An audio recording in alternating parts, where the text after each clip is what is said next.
Welcome to true 9 news. Bhadradri Kothagudem జిల్లా Bharatiya Janata party జిల్లా అధ్యక్షులు ప్రభాకర్ రెడ్డి ఈ రోజు దమ్మపేట మండలం మారుమూల గిరిజన ప్రాంతమైన జగ్గారం గండుగులపల్లి గ్రామాల్లో సన్న చిన్న కారు ఫామాయిల్ రైతులు తోటలను పరిశీలించిన ఆఫ్ టైప్ మొక్కలను ప్రత్యక్షంగా క్షేత్రస్థాయిలో వారి తోటలు చూసి కొన్ని చెట్లు తొలగించిన వాటిని కూడా పరిశీలించడం జరిగింది. ప్రభాకర్ రెడ్డి ఫామాయిల్ రైతులను ఉద్దేశించి మాట్లాడుతూ ఫామాయిల్ తోటలు వేసుకుని అభివృద్ధి చెందాలని ఉద్దేశంతో కేంద్ర రాష్ట్ర ప్రభుత్వాలు రైతు సోదరులను ప్రోత్సహిస్తూనే మరొక కుంభకోణం కొంతమంది అధికారులు చేస్తుంటే రక్షించవలసిన వాళ్ళు కాపాడవలసిన వాళ్ళు ఈ జిల్లాలో 3 మంత్రులు గిరిజన ఎమ్మెల్యేలు ఉన్నా కూడా అక్రమాలు అరికట్టలేని పరిస్థితిలో ఉన్నారని వ్యక్తపరిచారు. 2016 నుండి 2022 వరకు ఓ ప్రభుత్వ ఉద్యోగి నాసిరకం మొక్కలు నర్సరీలో కలిపి రైతు తోటలకి సప్లై చేశారు. రైతులు ఆవేదన వ్యక్తపరుస్తూ ఉంటే కనీసం రైతు బాధ తెలుసుకోవడానికి స్థానిక ఎమ్మెల్యే కూడా మా బాధలు తెలుసుకోవడానికి ఖాళీ లేనట్లు వ్యవహరిస్తున్నారని వ్యక్తపరుస్తున్నారు. నష్టపోయిన రైతులకు నష్టపరిహారం ఇప్పించండి, విత్తన చట్టంలో ఆయిల్ ఫామ్ ని చేర్చండి, అక్రమాలను వెలుగు తీయండి. మీరు చేయకపోతే మా బీజేపీ పార్టీ ద్వారా కేంద్ర ప్రభుత్వానికి తెలియపరిచి తగు న్యాయం చేయుటకు రైతు పక్షాన మేము ఉంటామని ఈ సందర్భంగా రైతులకు హామీ ఇచ్చారు.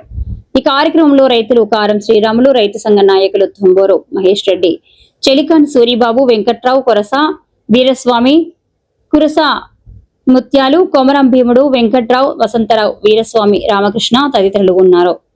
గింజలు రావట్లేదంటే అది అటు ఇటు కాని మొక్క అంటారు దాన్ని. మనందరూ కూడా తెలుగు మన యొక్క భాషలో మాట్లాడుతుంటే మొగ లేదంటే అటు ఇటు కాని మొక్కలు ఇచ్చి దాని యొక్క మరి సుమారు 2017 నుంచి ఈ యొక్క సంఘటనలు జరుగుతున్నాయి. 2017 నుంచి వేసిన వాళ్ళందరూ కూడా ఇదే పరిస్థితి. సుమారు 57 మొక్కలు ఎకరానికి వేస్తే 20-25 మొక్కలు అసలు ఈల్డ్ రావట్లేదు. కొన్ని చోట్లయితే 50% అంటే సుమారు 27-28 మొక్కలు కూడా రాని పరిస్థితి ఉన్నది.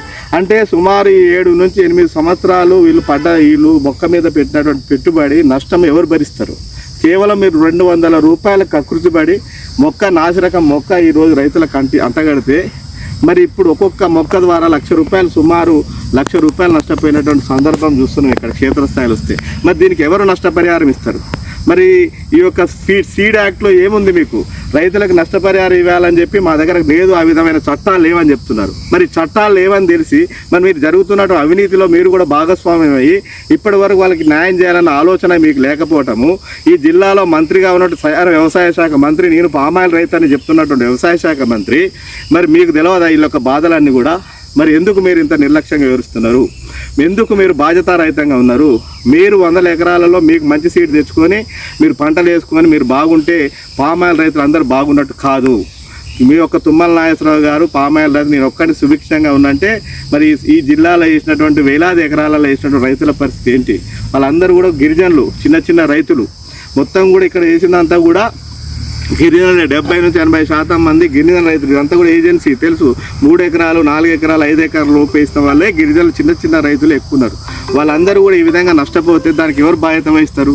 మరి కాబట్టి మరి దాంతోపాటు క్రషింగ్ మిల్లు సుమారు 32 కోట్లు మరి ఆంధ్ర ప్రాంతం నుంచి ఒక వ్యక్తి, ఒక మహిళ, ఆమె పేరు మీద ఒక బ్యాంకు ద్వారా ట్రాన్స్ఫర్ అయింది. ఆమె పేరు భవాని, నందిగామ రజిత. మరి ఈ 32 కోట్లు ఒక్కటే అకౌంట్లో మరి ఎట్లా వెళ్ళినాయి అంటే ఎంత పెద్ద అవినీతి జరుగుతుంది? 32 కోట్లు ఒక క్రషింగ్ మిల్లు, ఆమె రైతు అట, ఆమె అమ్మిందంట. మరి ఎన్ని వేల టన్నులు అమ్మితే 29,000 టన్నులు సుమారు అమ్మితే 32 కోట్లు వాళ్ళ అకౌంట్ ట్రాన్స్ఫర్ కావాలి. మరి చిన్న రైతులు దగ్గర కొనాల్సింది ఒక వ్యక్తి దగ్గర, ఒక మహిళ దగ్గర 29,000 టన్నులు ఎట్లా కొన్నారు? అది కూడా మన తెలంగాణ ప్రాంతం కాదు, ఆమె ఆంధ్ర ప్రాంతం. ఆమె ఉండేది ఆంధ్ర ప్రాంతం. వీళ్ళు అకౌంట్ ట్రాన్స్ఫర్ చేసింది అక్కడ ఆంధ్రాలో ఉన్నటువంటి బ్యాంకుకు ట్రాన్స్ఫర్ చేసారు. మరి ఇక్కడ మటుకు ఎరుపాలెం చూపెడుతున్నారు. ఆమె పేరు మీద 3 ఎకరాలు 4 ఎకరాలు ఉందని చూపి అంటే 32 కోట్ల అవినీతి కూడా జరిగితే దీని గురించి స్పందించడానికి తుమ్మల నాగేశ్వరరావు మాట్లాడతలేడు. మరి కలెక్టర్ దృష్టికి తీసుకెళ్తే కలెక్టర్ మాట్లాడతలేడు. మరి ఎవరు మాట్లాడాలి? ఇక్కడ జరిగినటువంటి 32 కోట్ల అవినీతి ఎవరు బయటకు తీయాలి? మరి కలెక్టర్ గారు ఈ సందర్భంగా భారతీయ జనతా పార్టీ తరఫున మేము డిమాండ్ చేస్తున్నాము. ఈ 32 కోట్ల మరి ఏదైతే పామాయిల్ ఫ్యాక్టరీలో జరిగినటువంటి అవినీతి విషయంలో బయటకు తీయాల్సిన అవసరం ఉన్నది. ఈ విషయం స్పష్టంగా దానికి బాధ్యులు అయితే ఎవరైతే పామాయిల్ సంబంధించిన అప్పుడు అధికారులు ఉన్నారా, ప్రజాప్రతినిధులు ఉన్నారా, ఎవరున్నా వాళ్ళందరినీ కూడా బాధ్యులు చేయాలి. చట్టపరంగా వాళ్ళ మీద క్రిమినల్ కేసులు పెట్టాలి. ఆ 32 కోట్లు వాళ్ళ దగ్గర నుంచి రికవరీ చేయాలి. లేకపోతే మీరు కనుక ఈ అన్ని సమస్యలు ఇవి కనుక చేయకపోతే రాబో రోజుల్లో భారతీయ జనతా పార్టీ ఈ అన్ని విషయాలు కేంద్ర ప్రభుత్వం దృష్టికి తీసుకెళ్తాం. మరి వ్యవసాయ శాఖ మంత్రి శివరాజ్ సింగ్ చౌహాన్ గారి దృష్టికి తీసుకెళ్తాము. అవసరమైతే కేంద్ర ప్రభుత్వ ఏజెన్సీల దృష్టికి తీసుకెళ్తాం. ఈ అవినీతి మీద విచారణ చేయాల్సిన చేయమని చెప్పి అవసరమైన డిమాండ్ చేసి ఇక్కడ రాష్ట్ర ప్రభుత్వం కనుక స్పందించకపోతే, ఇక్కడ ఉన్నటువంటి వ్యవసాయ అధికారులు, ఇక్కడ ఉన్న మంత్రులు కనుక స్పందించకపోతే రాబో రోజుల్లో ఈ యొక్క అన్ని విషయాలని కూడా మేము కేంద్ర ప్రభుత్వం దృష్టికి తీసుకెళ్తాం. కేంద్ర ప్రభుత్వ ఏజెన్సీల ద్వారా దీని మీద విచారణ జరిపిస్తాం ఇక్కడ జరిగినటువంటి. కాబట్టి ఇప్పటికైనా మేము డిమాండ్ చేసేది ఏంటంటే నష్టపోయినటువంటి పామాయిల్ నాసి రకము మీరు ఇచ్చినటువంటి మొక్కల వల్ల నష్టపోయిన వాళ్ళకి ఒక్కొక్క మొక్కకి మరి వ్యవసాయ అధికారులు వస్తారా, హార్టికల్చర్ వ్యవసాయ అధికారులు వస్తారా, వాళ్ళందరినీ కూడా పిలిపించాలి. ఒక్కొక్క మొక్కకి ₹1,00,000 వాళ్ళ నష్టపరిహారం కట్టించాలి. దాంతోపాటు దీని యొక్క లోపానికి కారణం ఎవరు?